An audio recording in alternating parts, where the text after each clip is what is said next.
Bismillahirrahmanirrahim.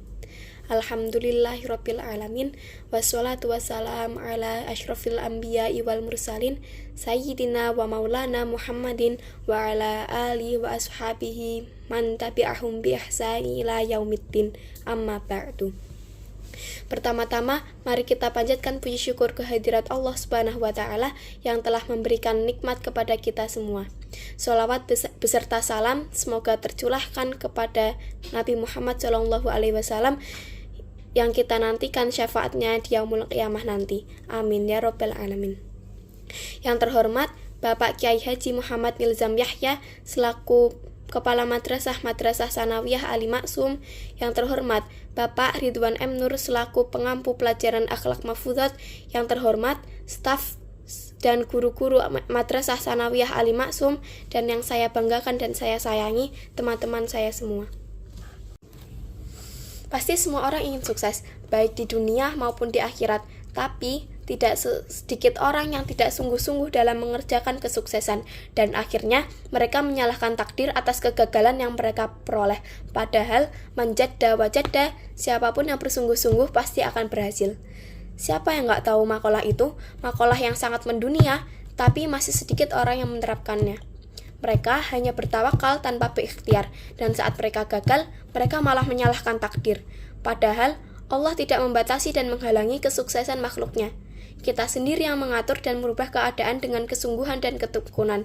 Di mana ada perjuangan, di situ ada jalan, dan tentunya tidak lepas dari doa.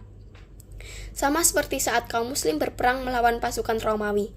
Saat itu, pasukan muslim yang dipimpin oleh Khalid bin Walid hanya berjumlah 3.000 orang, sedangkan pasukan Romawi berjumlah 2.500 orang. Tapi, kekalahan jumlah tidak membuat kaum muslim menyerah, dan akhirnya berkat kegigihan kaum muslim dan bantuan Allah Subhanahu wa Ta'ala, pasukan Romawi bahkan dapat dikalahkan. Bahkan pasukan Romawi sampai takut berlarian saat mendengar kalimat Allahu Akbar. Dari kisah tersebut, kita dapat merenungkan bahwa Allah selalu bersama orang-orang yang berusaha. Seperti dalam firman Allah yang tercantum dalam penggalan Quran Surah Ar-Ra'd ayat 11, Bismillahirrahmanirrahim.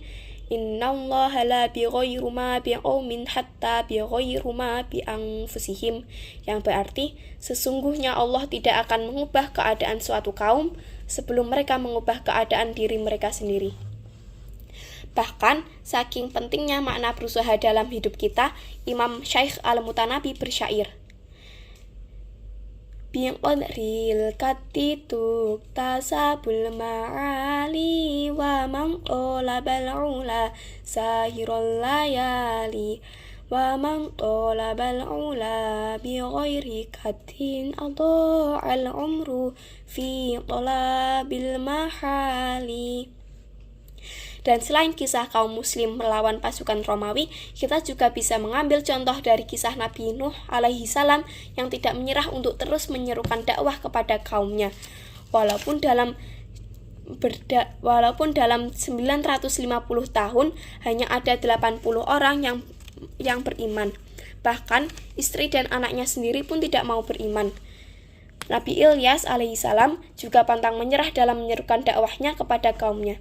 Beliau tidak menyerah walaupun dicemooh berkali-kali, diajak berkali-kali, bahkan sampai disebut tukang sihir. Dan kesimpulannya, sebuah mimpi dan cita-cita harus diwujudkan dengan kesungguhan, pengorbanan waktu, tenaga, dan keistiqomahan. Maka dari itu, mari kita meniru sikap para nabi. Mari kita selalu sabar dan pantang menyerah dalam mewujudkan mimpi dan tujuan.